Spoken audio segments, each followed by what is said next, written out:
This is the third attempt I've made at this recording over probably 3 weeks now. And I've introduced the prior two recordings, recorded at roughly weekly intervals when I've tried to get them out, as describing me being at an existential crisis. But thankfully for you, the listener, I have emerged beyond that. Well, I don't know whether I've emerged beyond the existential crisis, but I would no longer refer to my current thinking in terms of an existential crisis. I've been doubling down on a few efforts, particularly associated with Noble Ape. I think the discussion that I had with Bob Mottram in Leeds related in part to creating a Noble Ape server, which requires Noble Ape to have a JSON input and output format. JSON is a file format, very similar, it's a file format similar to XML, except it's not quite as verbose. It's based in a syntax associated with square, curly brackets, quotes, colons, commas, this kind of stuff. So I'm writing an interface to enable Noble Ape not only to send out JSON, but also to accept JSON, and also rewriting Noble Warfare to accept JSON as well. And this has been my task over recent weeks. In addition, I've also changed some of the Noble toolkit, just the organization. There was a file called io.c, which covered file handling, consoles, memory usage, and a bunch of other little sundry tasks. And it was just like a dumping ground, and I had to clean all that stuff up. So I've been doing quite a bit of work on Noble Ape recently with the view that I want to launch kind of test started 2 additional websites, but I want to launch 3 additional Noble Ape websites to support the existing nobleape.com, but to cover different aspects of the Noble Ape project and simulation, in part as a response to the ongoing intellectual property rights assault, but also in part just to create websites that are more tailored towards people that want certain things out of the components of Noble Ape. So this is something that I've been working on pretty well since I got back from the UK, and I really haven't had a lot of time to record podcasts, although I've done a couple of model rail radios, and I've done a couple of my rules of beta, but I really haven't had a lot of time just to do freeform podcasts or really editorialize my thinking on a wide variety of topics.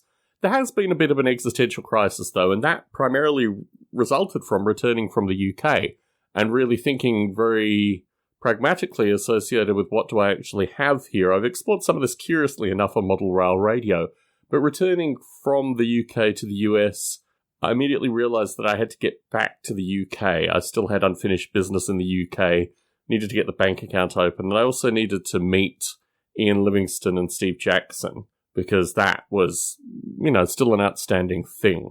So I'm going back to the UK at the end of August to meet Ian Jackson and Steve Livingstone. I'm going with my wife. We're staying mainly in London.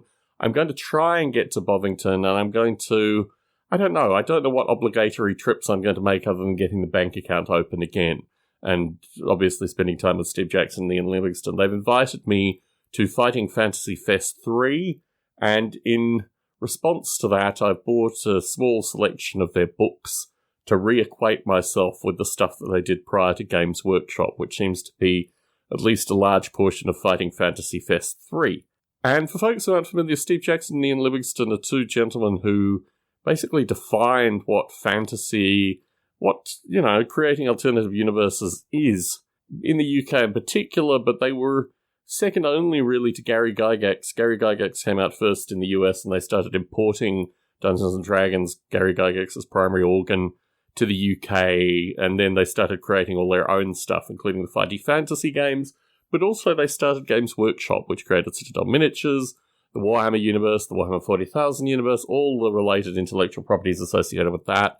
They both then went into video games and did a wide variety of different games, including the Close Combat series of games, well, at least one of the Close Combats.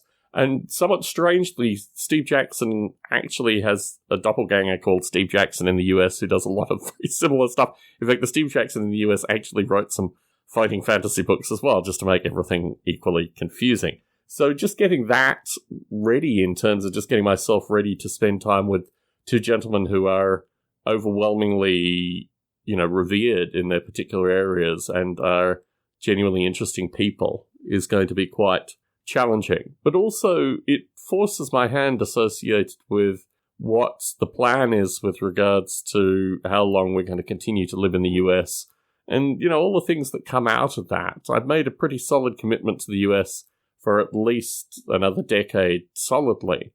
But in the process of doing that, I'm trying to organize, a place in the UK, selling our place in Vegas, moving that over to the UK. That in and of itself is going to take 3+ years. So, having not opened the bank account in the UK, I still feel that I'm a little bit behind associated with getting that stuff set up and started. So the way one deals with disappointment is always interesting, and I think it's a defining factor in everyone's life.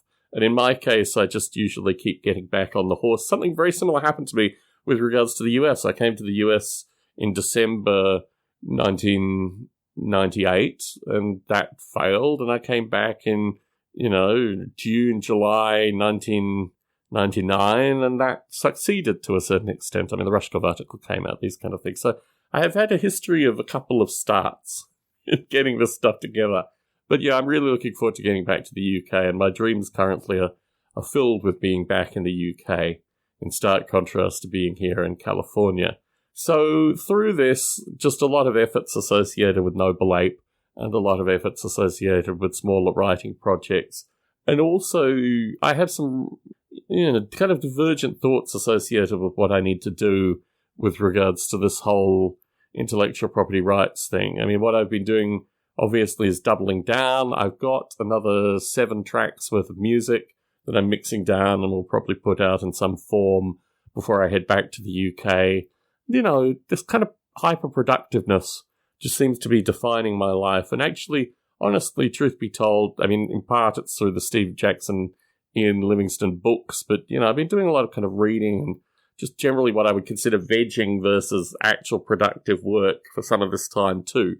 So it isn't all, Noble Ape commits and working on all that kind of stuff. But I think once I get a JSON interface to and from the simulation, I can start putting the simulation in the cloud and then having a client that just reads the information from the cloud. And I don't know what form that's going to take. I've been looking at Azure. I've had friends that have used Azure because it has a C interface to provide general output. I could just create some flavor of Linux thing that just lives online and produces output. But I want to use some distributed ideas, I guess. And I can rewrite it all in Node or, there are many different language options that I have available to rewrite Noble Ape in. I have a Java version of Noble Ape, which I've had for a long period of time. So all these things could potentially create the JSON output that the simulation reads. So to be continued associated with my thinking on that. And in addition, I've been reflecting rather heavily on the miniature painting thing. This is kind of ongoing. It's a lot of waiting around for very little actual productive stuff. I mean, miniature painting obviously takes some time with these various individuals, but I realize actually it's not a huge financial commitment. It's just a time energy suck associated with, lots of correspondence and images and what have you. But the actual joy of receiving the miniatures is very, very small compared to a lot of additional kind of nuanced stuff. And I'm starting to be more pragmatic associated with what I'm doing in the future. I have in front of me some American Civil War Union troops in winter uniforms, and I went through a Kickstarter where I have that. And that's, I think, probably towards the end of the last boxes. I have some Germans, some Second World War Germans that probably need to get painted as well. All these little bits and pieces. But in terms of the more expensive, more eclectic stuff, I still have a small amount of that left, but I don't know. I don't know what direction the miniature painting is going to take. And quite frankly, I'm getting too kind of intimately psychologically intertwined with a number of the painters that I use. That isn't very pleasant for me psychologically. So I'm going to have to make some kind of decision on that, fading down, phasing out, just working through the last of that, and I guess closing the door on that aspect of my life once again. For more than 14 years, I didn't commission miniature painters, and it's only over the past few years that I've started doing it again, really the past 2 years since Attic Aficionados. It's been about a year and a bit. So that kind of time frame. And a variety of other bits and pieces projects that I can talk about at a later date. But I think I've covered the main ones, and certainly the things that have been stopping me from recording podcasts of late. So hopefully the podcast will resume and the quality of topics will improve.